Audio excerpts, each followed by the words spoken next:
کلا انہا تذکرہ، یہ لفظ بہت اہم ہے، تذکرہ، ذکرہ، تذکیر، فذکر بالقرآن، کیا معنی ہے اس کے؟ یاد دہانی صحیح ترین ترجمہ ہے، یاد دہانی۔ ایک ہے کسی کو کچھ سکھانا، نئی بات سکھانا، ایک ہے یاد دہانی، اسے ایک چیز معلوم تھی کوئی بھول گیا، یاد کرانا۔ جیسے آپ کے کسی دوست نے آپ کو بہت قیمتی قلم دیا تھا، آپ نے اسے بہت سنبھال کر اپنے ٹرنک میں رکھ دیا، اب سال ہا سال ہو گئے، نہ دوست سے ملاقات نہ وہ یاد، اچانک آپ نے کسی روز ٹرنک کھولا اور وہ قلم آ گیا، تو آپ کو دوست یاد آ جائے گا کہ نہیں؟ اسی لیے قرآن آفاق و انفس کے لیے آیات کہتا ہے، ہم اپنی آیات دکھائیں گے تمہیں، نشانی جس کو دیکھ کر تم ہمیں پہچانو گے۔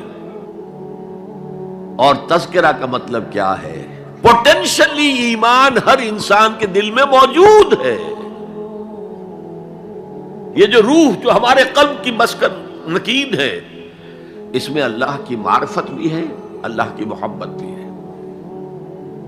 البتہ ذہول کے پردے پڑ گئے ہیں، بھول اور نسیان طاری ہو گیا ہے، ہم دنیا ہی کے اندر گم ہو کر رہ گئے ہیں، ہماری ساری دلچسپیاں دنیا سے ہیں، لہذا ہماری توجہ ہی نہیں ہے، ورنہ ہر انسان کے دل میں یہ جو یہاں ہندوستان میں کہتے ہیں آتما اور پرماتما، آتما اور پرماتما کا تو تعلق بہت گہرا ہے، ابتدا میں بنا دی گئی تھی ارواح، جب ہم سب کے سب تمام انسان آدم سے لے کر اور تا قیامت جو انسان آئے گا دنیا میں، ان سب کی ارواح پیدا کر دی گئی، اور پوچھا گیا الست بربکم قالوا بلا، یاد ہے؟ لہذا یہ تذکرہ ہے، یہ یاد دہانی ہے، تمہارے اندر موجود ہے، اللہ کی معرفت بھی موجود ہے، اللہ کی محبت بھی موجود ہے، لیکن کلا بل ران علی قلوبہم ما کانوا یعملون، ان کے دلوں پر زنگ آ گیا ہے اب ان کے اعمال کی وجہ سے، شیشہ جو ہے وہ زنگ آلود ہو گیا۔ حضور نے فرمایا ان هذه القلوب لتصدع كما يصدع الحديد اذا اصابه الماء، ان دلوں پر بھی زنگ آ جاتا ہے جیسے کہ لوہے کے اوپر پانی پڑتا رہے تو اس کو زنگ آ جاتا ہے۔ پوچھا گیا فما جلاؤها یا رسول اللہ، اے اللہ کے رسول ہماری تلواروں کو زنگ لگتا ہے، ہم پالش کرتے ہیں، سیکل کرتے ہیں، وہ پھر چمک اٹھتے ہیں، تو دل پر اگر زنگ آ جائے تو اس کا علاج کیا ہے؟ دو چیزیں فرمائی، کثرت و ذکر الموت و تلاوت القرآن، دو کام کرو کثرت سے، موت کو یاد رکھو، یہاں رہنا نہیں ہے، جانا ہے، یہ ہمارا گھر نہیں ہے، یہ ہماری منزل نہیں ہے، ہمارا اصل گھر جو حضور نے فرمایا انما الدنیا خلقت لکم وانتم خلقتم للآخرہ، یہ دنیا تمہارے لیے بنائی گئی، تم آخرت کے لیے بنائے گئے ہو، اسی لیے حضور نے فرمایا کن فی الدنیا کانک غریب عابر السبیل، دنیا میں ایسے رہو جیسے راہ چلتے مسافر ہو یا اجنبی ہو۔ اپنے بارے میں فرمایا مالی ولی دنیا، مجھے تمہاری دنیا سے کیا سروکار، انما مثلی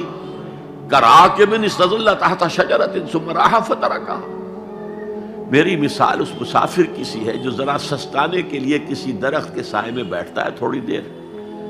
وہ اس کا گھر تو نہیں ہے، اس کی منزل نہیں ہے، پھر وہ اس کو چھوڑتا ہے، اپنا راستہ لیتا ہے۔ یہ اگر ہمارا تصور قائم ہو جائے، کلا انہا تذکرہ، اب اس کے بعد جو الفاظ آئے فی صحف مکرمۃ مرفوعۃ مطہرۃ بایدی سفرۃ کرام بررہ، یہ جو قرآن ہے، جو تذکرہ ہے، یہ بڑے ہی انتہائی پاکیزہ صحیفوں میں ہے، فی صحف مکرمۃ، بڑے باعزت، مرفوعۃ مطہرۃ، مرفوع بلند اور انتہائی پاک، بے ایدی سفرۃ، یہ کن کے ہاتھوں میں ہے؟ لکھنے والے وہ فرشتے، بے ایدی سفرۃ کرام بررہ، جو نہایت باعزت ہے، بہت وفادار ہے اللہ کے۔ یعنی اصل قرآن کہاں ہے؟ لوح محفوظ میں ہے، اصل قرآن کہاں ہے؟ ابھی اگلی جو پڑھیں گے ہم، کتاب مکنون، چھپی ہوئی کتاب کے اندر ہے۔ اصل قرآن کہاں ہے؟ وَإِنَّهَا لَفِي أُمِّ الْكِتَابِ لَدَيْنَا لَعَلِيٌّ عَظِيمٌ، یہ تو اس ام الکتاب میں جو